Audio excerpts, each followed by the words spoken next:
I'll never forget. He said, come lead influencer marketing for one of the biggest brands in the world no one's ever heard of yet. I remember thinking he was crazy. That, mi gente, is Jennifer Brown, who would go on to build influencer marketing from the ground up at one of the fastest growing brands in the world, SHEIN. Welcome back to the Corporate Detox, the podcast where we talk about work, ambition, and life in and after corporate. Because, mi gente, we needed this. It's me, Elisa, longtime marketing expert and your favorite corporate escape artist. But to understand why she said yes, we have to go way back. Jennifer started out in Los Angeles, working across talent agencies. Back when most people were still chasing traditional entertainment, no one really wanted to touch the digital side. And now, at SHEIN, she's behind culture. Cardi B, Lele Pons, Glorilla, Jenny J. Wild Farley, Normani's first ever fashion brand. But what stayed with her hasn't been the work. It's something more personal. The feeling of finally seeing someone who looked like her, dressed like her, made her feel like she belonged. And over time, that turned into a bigger realization. If one creator could change how she saw herself, what could this do at scale? My mom always says she did everything she could. She married a tall man, and I still came out 5'2", and I'm the tallest. I'm 5'2", my sister's 5'1", and my mom's 5 feet. Stop. Yeah. I mean, at least you evened a little bit out. I think once I was in college and I was 5'2", and everyone around me was like 5'8". Yeah. You know, I was like, oh, wow. Right, it's different down here. And that's what brings us back to the beginning, when she first found her OG creator, Dulce Candy. Dulce Candy 87. Yes, I would say she changed my life. She was short like me. Yeah. She was Latina. I have to say, when Max told me that you were the Latina on the team, I was shocked at first because I was like, Jennifer Brown? Yes, Are we talking about the same, like, yeah, you get that all the time? Well, yeah. My mom didn't do me any favors because my mom is Nicaraguense, and she married a Stephen Smith. And so before that, my name was Jennifer Smith. And then I married Samuel Brown. No. So I went from Smith to Brown. You literally hit all the marks there. I always think about, like, for me, I thought I was Selena growing up. I looked nothing like Selena, but it was just like, you know, that was iconic. Yeah. But it was just, you finally saw somebody on TV that people were looking at that was like part of, somewhat part of the culture. But for you, I think it was a creator. How did you find out about her? Let's start there. I'm going to take you back to my freshman year at USC. My first time not wearing a Catholic schoolgirl uniform 5 days a week. And so I was like kind of really learning my own fashion identity and dressing myself in the morning. I didn't feel connected to like what my peers were wearing. I couldn't really afford to shop at the stores they were shopping at. And so I went to YouTube and I stumbled upon a creator named Dulce Candy 87. That's actually her name. Dulce Candy Ruiz. Really? Yes. And she also had a blog at the time. Blogs, and that's blogs. I just remember feeling like a sense of community. Like I felt seen, I felt heard, I felt represented. She shopped at the stores I could afford. And I just remember going to her blog and hitting refresh like every day, wanting to see if she posted a new outfit so I could see where it was from and go try to find it myself. It was through her that I really learned my own fashion identity. I thought there were things like maxi dresses and blazers that girls like me couldn't wear. And to see her wear them and style them, it was so just made me feel just that sense of representation. I started to think, wow, if she is really changing my purchase behavior, this has to be working for other people. That's kind of when the wheels started to turn for me. Yeah, was that when you realized that maybe you were going to end up in the world of influencer? Oddly enough, a friend of mine from USC was starting his own talent agency. He had been working at a big talent agency here in Los Angeles. Everyone wanted to work on the sexy side, music with actors, actresses. No one wanted to work on the digital side because that was still kind of new. And so he started working in that side and quickly kind of started his own talent agency. We were roommates too. And I need to get closer to the content. I need to get closer to the creator. He was like, I want you to come work for me. He was like kind of signing his own roster. And who did he sign? Was Dulce Candy 87. And so then I ended up getting to work for her. And I helped, do a lot of her deals and manage those campaigns for her, those partnerships. And it was definitely like 360 moment. No, that's kind of wild. Yeah. Like you go from like somebody's influencing to you to somebody managing now how she influences that. Did that frame how you wanted her to influence people? I just knew that it was working because it was working so much for myself. And I really believed in her. I remember telling him like, oh my God, you have to sign Dulce Candy 87. It always has felt personal because I saw how these creators were changing that sense of representation for people. And you would think about it, on the cover of like a Vogue, it used to be supermodels, right? And then it was celebrities, actors, actresses, pop stars. And now we have creators like Alex Earl and Emma Chamberlain. We have creators that are now kind of mimicking the content style of influencers. Yeah. We have journalists that are now becoming creators themselves. And so the kind of whole industry is shifting and adapting, but it's always felt that personal to me at its core. You had been at agency life for a bit. When did you know that you wanted to actually build the thing, not just like live adjacent to it? Coming from the agency side, I always say like I felt a bit like Stretch Armstrong. There's that push and pull, like you're trying to make your clients happy so you can retain their business and get new business. And so they'll continue to do campaigns for you and your other clients. No one's ever really 100% happy. I had a lot of friends that were transitioning from agency to the brand side. And I was already kind of feeling like, okay, I'm going to either need to eventually make a shift either on the brand side or on the talent side. And then kind of oddly at the same time, everything merged together. And SHEIN was my client at my last agency. Okay. By this point, she wasn't new to it. She knew how campaigns worked.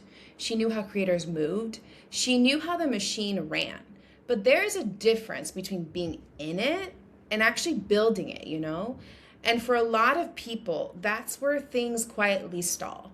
Because building from 0 to 1, actually creating something from nothing, is rare. In fact, nearly 50% of innovation efforts inside companies don't reach their intended outcomes. Not because they don't see it, but because it's messy the second it's yours. And for Jennifer, that question stopped being theoretical the moment she walked into day one at SHEIN.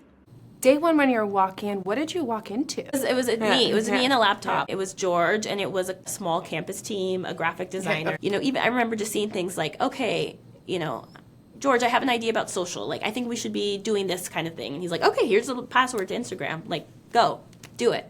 I strive for that kind of opportunity and culture, and I always tell my team now to see ambiguity as opportunity. For me, if I see an opportunity or I have an idea of a way we can better do than this, I've always been one to voice it. You know, the worst, worst someone's gonna tell me is like, no, that's just an opportunity for dialogue. It's been fun, even now to think of. I went from being on a team of 10, 15 people to now being in our own studio. It's crazy to think about how much the brand has grown. Sometimes people, when they join, they have all this red tape to go through. Their system's built and they're allowed, 90 days to like take in and see what's happening. It didn't sound like you had that. No. No. When I got my first person on my team, I was like, okay, I need to put all of this in writing. These processes and workflows, it can't just live in my head, right? And so I just sat down and I wrote out every step. Okay, this is every pain and how it works. Like from idea to, sourcing talent to negotiating, outreach, content review, contracts, invoicing. Now, processes for invoicing and making sure people get paid and putting it all into one place and like creating a system. I didn't want the person on my team to have to self-start like I did. Putting all of those processes and workflows into place, I think has been key, and a lot of it is we still use to this day. What a great idea, because now you can do whatever you want on it, but like at least you have the boilerplate. Yeah, and I think especially working in influencer, a lot of people have this misconception that it's like very glamorous. It's helpful for even people to understand these are all the steps that go into it. People think, okay, it's just a sponsored Instagram carousel, but no, there's a 12-page contract that goes into that. It's selecting the talent, making sure they align with our brand, that they align with the audience that we're trying to reach, sourcing, reaching out, negotiating, all of those kinds of things. There's so many steps that go into it. It's also helpful for other people in the department and other people in the marketing team to understand these are all of the processes that go into our place. We're not just like sending out product and hanging out with influencers all day. Definitely not. Look at that, mind blown. The first org structure, when you were just like, okay, I'm like taking on too much. We're moving on to this next phase of SHEIN. I don't have the skill. I think I got my first hire within 6 months. I saw she had so much potential. Okay. Right? Yeah. And I just started giving her work. And she was interested in what I was doing. And so I was like, hey, why not work on this? Yeah. You want to do this? Yeah. But anyway, I think within 6 months, it was being able to show that we had a successful program. Okay. Once I had that working case study, it was able to make a case. How do you assess that? We did our first ever big influencer activation where we hosted a group of influencers where I sourced our production, I secured all the influencers, I did all the contracts, I did everything myself. To be able to have that case study and be able to prove that ROI in that campaign was, okay, this is really working. To continue to scale, we're going to need more boots on the ground. From a team of 1 to 2 to 4, you know, 6, and now we're at 8. Never would have thought it'd be 8. But, you know, it's fun. The most rewarding, I think, parts of the job. You talked about you went from, you know, 0 to 1, now you're 8. What was the hardest, 0 to 3 or like 3 to 8? You know what's crazy is we did 0 to 4 in COVID. And that was pretty hard. I remember those times running some of our channels, having to send emails at like midnight. I was deep in it. But we had all of those processes, like those workflows, those manuals, and we had a lot of Zoom calls. But I think now everything is a lot more, just everything is really organized. Everyone has really clear roles and responsibilities. I have my team that works on what we call our online campaigns. We just wrapped up a campaign for a IP collab we did with Paw Patrol. So I have my team that just works on sourcing those campaigns. I know I got some of the clothes for my kids. Like, they are so cute. My daughter is obsessed. She likes the pink one, Sky. But, you know, call them Team Keep the Lights On. I also have what I call my partnerships team. Essentially, those are all of our celebrity VIP partnerships, overseeing the day-to-day of those deals. And then I have a creative producer and a creative that help essentially do all of our productions, shoots, kind of locations, freelance scouting, etc. It's quite a team now. How is it managing a team like that? A lot of what's I found is some of the best to manage or to have on your team are people that love this space as much as you do. Yeah. Sometimes I can tell a lot from just in the interview process when they're talking about the creators that mean something to them. A lot of my team, like, we are all just like chronically online. I have a girl on my team who every Love Island episode, she tracks the follower count. And she does that's for fun. You know? I'm like, hey, there's an account that does it. She's like, no, I want to do it myself. That's the kind of people that you want on your team, that live for this space, that are following, that are sending these things. Oh, Jen, we saw this brand did this, or we saw, this creator posting about this. So, I know that they believe in this space the way I do. That always makes the best team when we all believe in the power of what we're doing, as corny as that may seem. How do you predict that somebody has a pulse on the culture that you should be having as part of SHEIN? We do a work assignment for sourcing talent and a quick exercise, just so I can kind of see how their brain works and what they're thinking. I think that's been key. Even back when I was interviewing on the agency side, if we asked you to name a creator and they would say someone like Tyler Oakley, we were like, okay, this person's not going to work for us. This is obviously a long time ago. If you're saying Mr. Beast now, then I know you need more in this space. More knowledge, you're in fashion. We're an affordable brand. I need to make sure that, they're identifying creators that work on that side of fashion. Right? That work with affordable brands and things like that. I always need to kind of see where the rationale, that thinking process is. When you hear that, we're part of the culture zeitgeist, how does that feel for you personally? You built this from scratch. George saw you on the other side and wanted you on the team. Don't be humble here. It's just been, I think, probably part of my DNA. Maybe I'm making an aside here, but Hamilton, I wanted to be in the room where it happens. Now you're in the room where it happens. Let's make something happen. Yeah. Sometimes I'll see something and I'll take a second and be like, wow, that's pretty cool. Yeah. That's so cool. But sometimes I'm on set and I'm on these crazy shoots and I have one blurry picture on my iPhone to prove I was there because I'm working. Yeah. Scaling is hard. There's always something going on. Talk to me about a day, when you're just oh my God, what is going on? Launched Normani on Monday. Yesterday we had an event in New York City with an incredible stylist named Scott Louis to do our spring summer edit. He's also a chef, and so we did this fun mixology event mixing food and fashion in New York, and today we're here. So there's something at launch, something that's in post, something that we're negotiating, something that we're pitching. So there's always something, and I clearly just really being busy. I try to do a better job of taking a moment to oh wow, this is really cool that we're working on this. This is so cool.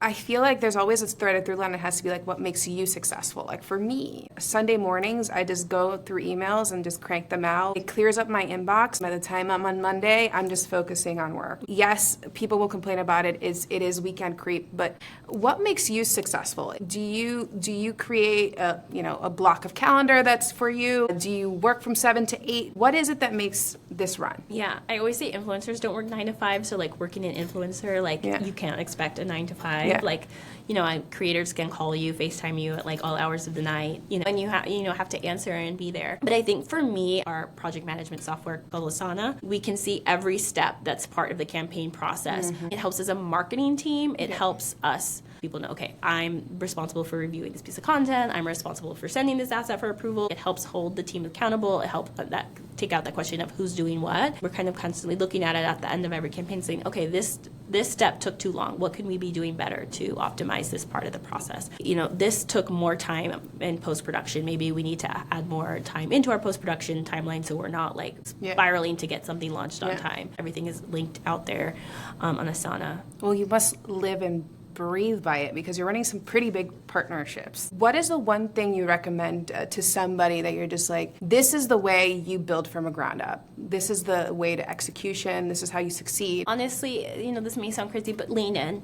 Don't be afraid to voice your opinion. There's so many times where I didn't think I would be part of that room, and then I was in the room and like, wow, I'm part of this product launch. I never thought I would be helping this brand launch this product when I was on the agency side. It's fun to think about. Yeah, I know. So that's how I met the president of the company, George, and essentially I did their first ever Coachella activation. George kind of quickly was like, why am I hiring your agency? Come work for me. I'll never forget. He said, come lead influencer marketing for one of the biggest brands in the world no one's ever heard of yet. And I remember thinking he was crazy, but he sold me on the dream. I told him, if you give me a seat at the table, I'm going to lean in and I'm going to have opinions, and they may not always be right, but I want to feel heard. And he really did give me that opportunity. And so I've had to, I had the opportunity to essentially build from the ground up. And so, for me too, when we're just having a marketing brainstorm and we're bringing in some other of the team members, I'm like, speak up. Like, this is your time for us to see what you can bring to the table. Don't be afraid to lean in and, see that ambiguity or that see that as an opportunity. Like, I'm always looking for that self-starter, the ones that are bringing those ideas. We champion at our house an independent woman, like a Moana, someone self-starter, went out on her own. Actually, it was funny when we saw Moana 2, my husband was like, I didn't like how she had a crew this time. I liked it went better when she was independent and she did it all herself. She didn't need those people helping her out. Yeah. And there's a difference between builders and executors. So like executors wait for clarity, they wait for direction. Builders build. You want to be, at least I want to be a builder. Imagínate, after a while of living inside that, actually building things from the ground up, something shifts. You stop thinking only about how to build things and you start noticing how things are being built around you. The same patterns showing up in different places.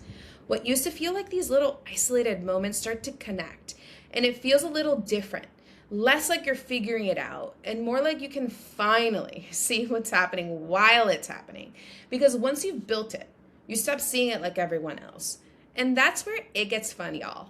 Because I couldn't have Jennifer on and not give you what's next in the world of creators. We begin with, of course, Normani and Cardi B. As we close, a couple questions for you, Normani, Cardi B. You've had these really big partnerships. Those don't scream season to me when I see these people. Those scream culture. What drives how you think of creators and what you're doing on any given day? Creators are really central to our business model. We are a Gen Z millennial brand, and creators are still just central to that culture and that audience demographic. How do you make culture proactive instead of reactive? I always say, ABS, always be sourcing. Always be sourcing. And so even when you're at home watching The Bachelor or Love Island, that's talent we could potentially be working with. Yeah. We also have a platform that we use, like Creator IQ, so we can see people that are organically talking about our brand and that we may not be working with in a paid capacity, but people that we probably should develop something larger with. I saw a great plus-size creator on there the other day who was taking a $30 SHEIN dress she wore to a wedding, and she was working with her grandma to sew it into something to wear to that big Hannah Montana concert that they did. Oh, that was huge. Yeah. She's like, this is the third time I've revamped this dress in a fun way. I know I feel great in this dress. And so I was like, oh my God, this is amazing. There's something there. We need to be doing something more around this. I'm sending it to my social team. Like, what could we be doing around this? Different teams. It makes so much sense because, that is how things go viral. Sometimes I'm just scrolling. So SHEIN hauls is like one of the most popular hashtags on TikTok. There's already a lot of people out there, and I'm seeing a SHEIN haul. I'm like, oh my God, I need to be doing something bigger with this person. Like, this content is great. And so getting ideas that way. Essentially, for any marketing initiative, for any campaign, honestly, creators are a lot of the time that hook that kind of ties everything together. And so definitely, yeah, we are a brand that is social first. We're already a part of the culture zeitgeist. How does it feel on a day-to-day? Something like culture, like when you never know when culture is going to happen and when things are going to blow up without everything else you have going on. That's where, you know, we're scrappy. We are one of the biggest brands in the world, but we operate like a late-stage startup. We're not working in silos, so having that communication really helps. What do you think is next for the space of like what makes a good creator? Live shopping is going to be the next. I mean, I can't say it's the next, like it's been a thing, but it's just continuing to evolve even more. I mean, look at us. We're in our like SHEIN Live studio. We go live here 2 to 3 times a week on our app. Tune in. We've had Normani on there, a bunch of great celebrity partners. I don't know if you saw like Melania. No, I think it was Teresa and Gia. They were like selling the bags. Oh yes, yeah. That was hilarious. That was so good. Yeah, but now people are talking about it, right? Exactly. And that's why you want to be talked about. Dulce Candy 87. Would she still be your influencer today? Dulce Candy. She is my OG. She's my original. Yeah. No one will replace Dulce. I would say in terms of like there's a couple different creators. There's a creator that I love named Truthfully Charlie on Instagram and TikTok. That's great. That I adore. She, like, definitely is one that I love. I'm like looking for creators that I trust to go, okay, she's posting about these. Where I'm like, okay, if this is what they're saying I need to get on Cyber Monday, then I'm gonna listen. I'm gonna quickly add your them to my discovery cart. timeline is shorter. I don't have a lot of time to shop. It's like everything is shifting. Also, there's another Queen City Trends on TikTok. She is a mom. She's 2 incredible kids. She creates like great content, parenting content, lifestyle, fashion. I love her as well. It's also like where you are in their stage of life. And I think that's really what it all comes back to, right? Building from 0 to 1 is really just a series of early moments where something felt real enough to start shaping you before you even knew you were building anything. And once you've had that moment, you don't really forget it. For Jennifer, it was Dulce. What is it for you? Maybe my last question I was going to ask. Oh my God. We got to talk about it. Yes, and Amanda. Oh my God. I don't know. The Rihanna unfollow of Amanda was huge. I know. That was because she talked about how Rihanna had like DM'd her or something. That's a tough one. Yeah, but that's a tough one. I don't know. Team Sierra.